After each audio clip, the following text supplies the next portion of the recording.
The list of hospital systems limiting visitors in our area is growing. First Health of the Carolinas, right now they're not allowing any children under 12 to visit patients, and only 2 guests are allowed in at a time. They're also encouraging strongly that people wear masks. All of this to try to slow the spread during a busy flu and virus season. Now, we've seen some other hospital systems like Wake Med and Duke Health take similar steps like this. To get a better idea of what we are seeing right now, we are joined by Duke University School of Medicine professor Dr. Wolfe. Dr. Wolfe, great to have you with us. Let's dive right in here. Can you give us a breakdown of the trends that we are seeing and what's happening in some of our hospitals?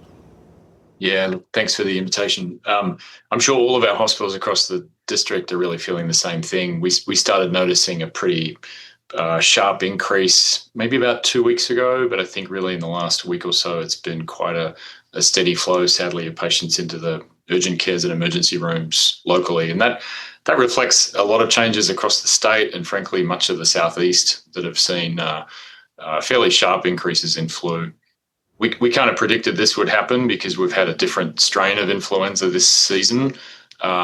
And whenever we do that, we tend to get a slightly earlier and more severe season come up. And I think that's what we're seeing. So we have the strain that you were keeping an eye on. Also, it is, again, that time of year. A lot of people were in big gatherings over the holidays. Is it kind of that cocktail of events that caused this surge in cases to occur?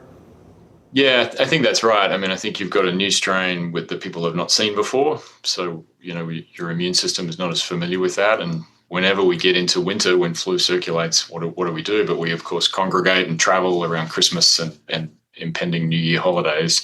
And that just tends to amplify, infections like respiratory infections. So if it's this specific strain that you're seeing often, and we talk about vaccination, here we are in peak season, is it too late for someone to get vaccinated and to see that actually be effective?